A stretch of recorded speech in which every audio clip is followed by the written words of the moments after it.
Nintendo in June of 2023 announced something that very much doesn't happen every day. Announced a new Mainline Mario platforming game. Sure, the Switch did get Bowser's Fury, as well as an upgrade to New Super Mario Bros. U, but those aren't the same. This is the first time in 6 years we've gotten a completely new and fully fleshed out Super Mario Bros. Platformer. If you've clicked on this video, there's a high chance that you may have previously watched content touching upon Mario titles that have been out for years, and in some cases even decades. Due to how long all of these titles have been out for, players have had more than enough time to discover tricks and perfect them as much as possible. Sure, there still is activity in even the oldest Mario titles, but the older the game, generally the more optimized it has become. I want to do something that no one has done before, and can rarely be done. Sure, we've seen the first 5, 10, and even 20 years of speedruns in insert your favorite Mario title here, but what about the first 10 days? Today I want to share with you what I've been constantly working on for the past week. Welcome to what I would unofficially dub the history of Super Mario Bros. Wonder speedrunning after 1 week. Actually, 10 days. A lot of things keep happening. Probably not what I'm going to name this. Anyways. So first I should probably talk to you about what Super Mario Bros. Wonder actually is. Well, this game is a pretty standard plot for a Mario title, with you having to traverse through an array of varying worlds to defeat Bowser. Except in this case, instead of saving the Mushroom Kingdom and Princess Peach, you were trying to save the Flower Kingdom in Prince Florian's castle. In order to restore peace to the kingdom, you were required to collect 6 royal seeds, which are hidden at the end of 6 main worlds. To get through all of these worlds, there are a few very important features in this game. The first is the Wonder Flower, which when touched in a level, will completely transform it into something completely wacky. The side effects from grabbing them end when you grab a Wonder Seed, which is also very important. Wonder Seeds are the most important items to collect in the game, with different amounts of them being required to progress throughout each world. Next is being able to collect and equip badges. Badges when put on do a variety of things that depending on the level can majorly help you out. The badge you're using can be swapped out at any time. These badges can be collected by completing challenge levels spread throughout the game or purchasing them from the shop. Oh yeah, one more major component I should speak about. Purple coins. This is the main currency within the game and allows you to purchase a variety of items in shops scattered in each world. Purple coins can come in many forms. 10 coins, which give you, well, 10 of them, single coins, as well as tinier bits during Wonder Flower sections, which give you a 10th of a coin. These purple coins can be spent in the shops I just mentioned, with the most important items here being Wonder Seeds and specific badges. Oh yeah, I maybe got a little ahead of myself. Let me also talk about the power-ups. In this game, there are 3 very important ones in play. The first, which you probably already more than know at this point due to its advertising, is the elephant, with its most notable features being breaking through blocks and enemies, as well as the trunk being able to spew water out of it in specific levels. Secondly is the bubble, which allows you to shoot out bubbles. Besides using said bubbles to destroy enemies, you can also bounce off them. The last is the drill mushroom, with it allowing you to dig into the ground both below and above.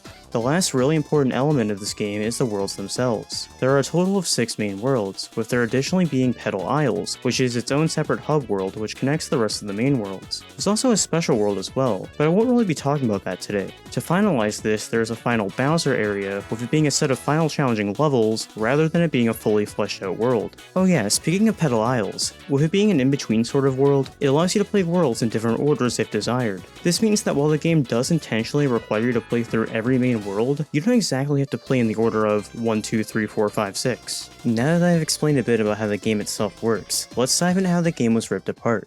October 20th, 2023, the official release date for Super Mario Bros. Wonder. The game did unofficially leak days prior, which did lead to specific people getting a head start in the game, but I'm not here to discuss all the petty drama surrounding that, which everybody already forgot after 48 hours. Anyways, of course when discussing dates, time zones are a major factor as well. With the game officially releasing at midnight, Australia was the first major region to officially get the game, with more and more people steadily getting a copy as the time zones ticked forward. On top of this, I did see specific reports of people who ordered the physical version getting it a day earlier. Oh yeah, there's probably specific things in the story that will vary date-wise due to said time zones, and for the sake of being consistent, I'm categorizing this all under Eastern Daylight Time, because that's where I've been for 99% of my life. Why not the people who make clocks or something if that's really an issue with you? Anyways, enough of that discussion, let's get into the actual game. Between leaks and time zones, by the time the 20th rolled around, there were already plenty of discoveries made about the game, some of the biggest being infinite wall jumping with different badge abilities such as parachute and jump run, which provides you a parachute and a running boost. Additionally, there's infinite bubble jumping with the bubble power-up,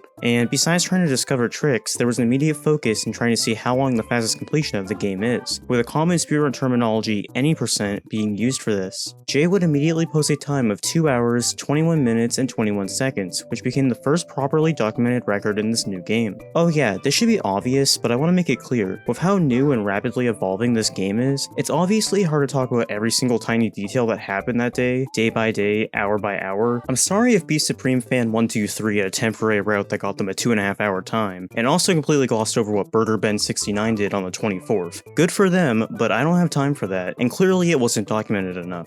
In this video, I will primarily be talking about the only most important strategies and routing that has gone behind improving the record in any percent. To roughly summarize this run, his world route was 1, 2, 3, 6, 5, and 4, and primarily used the parachute and spin jump badges. Jay's summary of this run was that this was kinda based on feel, without too much knowledge of strats. With this run still being very casual due to how new this run was, over the next 24 hours, Jay on the 20th posted yet another improvement with a 2:20:22, with his only change to the route being what levels he chose in World 1. Instead of doing the level Bull Rush Coming Through, he later in the world opts for Bull Rush Express, with him claiming it saves 5 seconds. With how hot this game has been on launch, which is to be expected with any Mario title, Jay was still continuously grinding this run, with him live streaming attempts throughout every day of the week. Thanks to this, Jay improved his own record not once, but twice. He was still using the same World 654 route, with the biggest noticeable difference being in the last few Bowser levels. Jay, after beating the first Bowser stage, spends 7 seconds menuing in order to switch characters, and picks Nabbit. Yes, you can switch characters mid-run. And why did he do this? Well, both Yoshi and Nabbit cannot transform using power-ups, but a huge pro that they have is being completely invincible, with the final levels being full of enemies and having multiple sections that require some form of waiting and dodging. Switching to Nabbit was a no-brainer. Thanks to this and general optimizations to levels, his first record of the day was a 2:18:37, and the second a 2:17:29. By this point, tons of people had already put their hands all over this game, and because of that, there was a ton of route variation thanks to the ability of picking which worlds, levels, and coins you can opt for. In fact, there were so many viable routes being proposed and adopted that the community decided to piece together a spreadsheet documenting the main routes people were going for in any percent. As the game ends its first week, there are 5 routes currently sitting on that sheet, and fun fact, none of these routes are the one I've already mentioned from Jay. Both the new route from Jay, as well as a few others here, were all starting to be adopted around the 22nd, so let's dive into that. The two most relevant of the bunch are the 456 early spin route and fast dash 3456 route. Fortunately, these two route names do a ton of explaining in their name, with the 456 early spin route from Jay doing the final worlds in the order of 456, and focuses on having the spin badge earlier. The second, by Adrylek, does the same world route, but focuses on the fast dash badge rather than the spin. This allows you to both walk and run slightly faster, which is a huge advantage in certain types of levels such as sand. This route goes for much riskier strategies, which leads to it being a less friendly route for beginners. It's also important to note that this route does not switch characters. This specific route was proven to be worthy though, as on the 22nd, Adrylek was able to finally dethrone Jay with a 2:17:10. Now that Adrylek was finally able to get a stab at the record, it was Jay's turn to return the play, and that he did. Except he wasn't using the 456 early spin route I just hyped up from the spreadsheet. There was a lot of conflicting discussion on which world orders, badges, and level selections were truly faster, with that still being an ongoing debate throughout the week. Unfortunately, we would have to wait another day and a half to see further improvements in any percent. Earlier when I mentioned the spreadsheet for the different routes, you may have noticed I completely glossed over one of them. That last route was a route from Zimbo, which prioritizes the Jet Run badge and ends with the world order 465. This route was proven to be a great option after Zimbo was able to get a low 2:17 time using this. Getting past that, it was Jay's turn to land another hit. He completely obliterated the record. Just like before, he was doing a really long stream throughout the day and was able to pump out 2 improvements. The first, a 2:16:32, and the way bigger second improvement, a 2:15:22. You may have noticed based off his splits that the world order switched once again, joining the 456 club, and the fast dash badge becoming more and more embraced, with it seemingly being the way to go moving forward. While Jay was able to lower the record by a decent margin thanks to new and rapidly developing routes, this was only the beginning. Adrylek's fast dash 3456 was already proven to be more than viable, with many amazing runs being done with such, and it's not surprising why. This route is probably the most optimized yet after 1 week of this game existing, with it requiring advanced know-how of individual level strategies, and has very little leeway for coins throughout the way.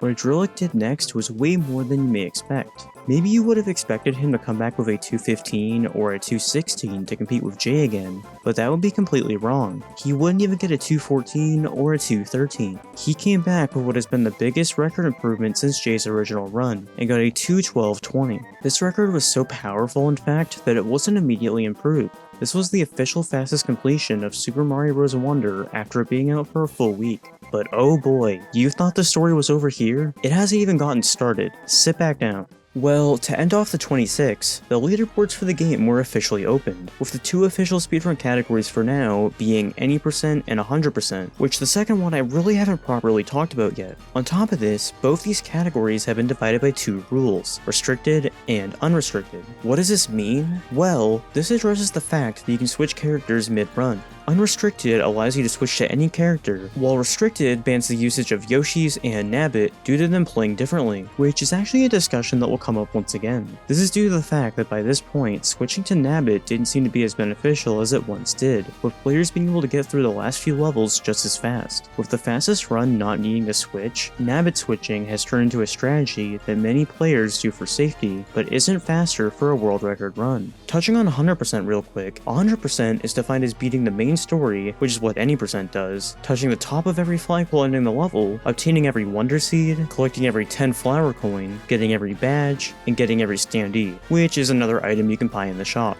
Ending the week, it seems like the record for that sat just above 6 hours at a 6:02:19 by Nick666101. When you click on something speedrun related, there's a high chance you're looking forward to the game at hand becoming completely torn apart and glitched. And I have some really good news, and we are finally getting to that part of the story. With the fastest completion of the game being over the 2-hour range still, the run still felt very tame, even if a wide range of tech and routing were in play. Well, things seem to be slowing down for any percent, and people started getting used to what would be Mario Wonder. There was a new user who entered the speedrunning Discord for the game on the night of the 28th, and this very action would lead to the beginning of what would truly become Mario Wonder speedrunning. This user would go on to post a message containing 3 videos, noting that they found a way to go out of bounds on the overworld map by abusing the multiplayer mechanic in-game. This was huge. If you can move around the map in ways that weren't intended, where can you go? Where does this work? Well, many people immediately started experimenting in every single world, and while there was a lot of initial brainstorming that didn't get too far, this new knowledge was abused surprisingly quickly. Over the next handful of hours, this knowledge utilizing multiplayer characters led to tons of major new discoveries. For anyone waking up the next morning, besides seeing the finding of going out of bounds, they also woke up to a plethora of skips. Pretty quickly, people were able to skip a majority of World 1 and all of World 2 and 3. These skips match perfectly with other knowledge that was also gained after multiple players modified the game, and found out that Bowser unlocks after the last 3 world seeds are completed. This means that using these new skips, grabbing the seeds in the first 3 worlds was completely unnecessary. This was early on shown thanks to a video showing the Bowser cutscene after doing such, with piranha plants still being present. The main important factors to know for these skips are this: you must have a second controller for 2-player and go into the 2-player mode. Depending on which world skip, you want the player with the crown on the map, which indicates who finished the previous level, to be either player 1 or 2, with the other obviously being the opposite. Now depending on which world skip you are doing, there are different alignments, movements, and cues for these, but when you are set up, you want to pause. You then need to go to the switch characters menu and select both characters. This leads to one of the characters being able to move outside of the intended area. In the case of a run, you'll very much want to switch back to one player, but make sure to select the character that can now go out of bounds. At this point, you just have to worry about maneuvering to the correct place, with falling off the map and respawning still being a possibility. One funny thing you'll notice while doing this is seeing the worlds be displayed as question marks, with the names not meant to be revealed until you get there legitly. So at this point, we have figured out 2 huge things. 1, you can skip the first 3 worlds, and 2, the game not caring if you grab the seeds from said worlds. At this point, I think you say the obvious next step. What does this mean for full runs of this game, and how do we even categorize this? With everyone waking up to a considerable chunk of the game being skippable, it was an immediate war to see how far the any percent time could get pushed down by, and who would be able to do such. 3 major discoveries gave completely new light to the category and would lead to the most number of records set in a single day yet. There wasn't just one single improvement or even 2 or 3. There were a total of 4 new world records set this day. The first person up on the plate was Neil, who was one of the handful of people to immediately start experimenting with going out of bounds, and has a previous resume of pushing through other Mario titles. They would go on to set the record twice. The first was a 2:02:25, with being a solid 10-minute improvement versus the previous record without skips. Besides being a major shave off the best known time, this was also creeping closer to a huge barrier for the run, sub 2 hours. Fortunately, the question of when that would happen would not stand for too long, because only a few hours later, Neil did it again, and lowered the time by another 9 minutes, achieving a 1:53:27. Watching through this run is far from perfect, with the time saved stemming from the skips, but it was still an impressive feat. Almost 20 minutes had already been saved thanks to discoveries found in the past 24 hours. Even the skips done in this run were on the safer side, with the World 3 skip clipping into a pipe warp area, which takes you to World 4. In order to play the actual world, Neil had to game over in order to spawn at the beginning. While seeing the crown transfer to someone completely different thanks to new glitches was great, this is still just the very beginning. When Neil set the 1:53, there was someone else in the middle of a world record run. Source, who has also been previously known amongst other Mario games, had also been learning these skips, and 54 minutes after Neil had set the record, was just wrapping up a run that, while still sloppy, was good enough to slash the time even more, getting a 1:51:58. But wait, it gets even better. If you thought 2 people simultaneously playing the game and getting back-to-back records was amazing, what if I told you this actually increased to 3? Instead of it being yet another new player, a familiar face had immediately been practicing the first 3 world skips, Jhay. When Source finished his 1:51 record, Jhay was in the middle of his own attempt, and only 47 minutes after Source claimed it, would get the record back once again. With Jhay already being one of the best in terms of overall execution, him doing the same thing while adding in the skips was the perfect equation for lowering the record by an even more significant amount of time versus the last 2. When finishing under an hour later, Jhay lowered the fastest completion of Mario Wonder by another 10 minutes, now boasting a 1 hour, 41 minute, and 13 second time. That is how 4 records were set in just over 5 hours. Oh yeah, I kinda glossed over the actual route outside of the skips. With Jhay lowering the time down using skips, the actual route outside that has stayed the same, with the 4-5-6 order and Fast Dash still being the meta. With the save so far in the last few records stemming from the world skips, and not as much the cleanest execution, it's not a shocker to expect this time to get chipped at more and more until it gets to being just as clean before glitches got involved. Jhay was doing the same thing as the previous week and was still averaging 10-hour live streams daily to lower the record. Besides simply cleaning up the execution of skips, Jhay now at this point was also going for a faster skip in World 1. You'll notice before that previously everyone was skipping the palace that normally requires 14 wonder seeds to unlock. But what if you could skip even more of World 1? It was actually discovered that you can perform an even greater skip in World 1 that allows you to get out of bounds after only playing the first 3 levels. This gave him a roughly 5-minute advantage just out of the first world alone, and allowed him on the 30th to not just get a 1:37:48, but later in the day, slightly improve upon it with a 1:37:15. Jhay almost additionally got a 3rd world record in one day, and was over a minute ahead in World 6, but unfortunately messed up at the very end and grabbed the flagpole instead of getting the Wonder Seed required to move on to Bowser.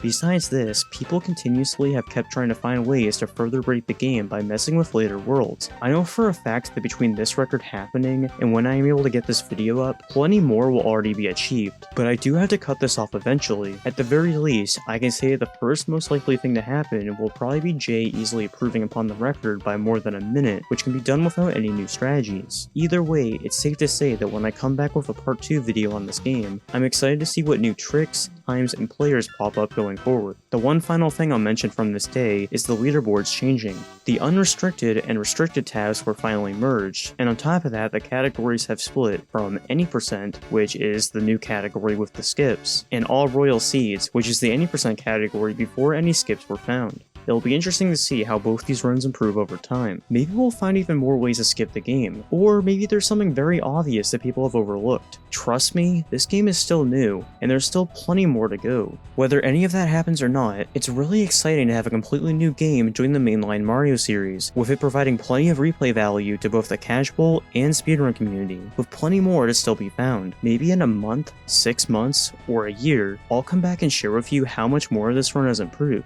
But until then, it's been absolutely thrilling to experience this game from the very beginning and see what everyone was able to achieve in 10 days. Until next time, I'll definitely be properly sinking my teeth into running this brand new title, and with the leaderboards now open, I imagine hundreds, if not thousands, will as well. Thank you for watching.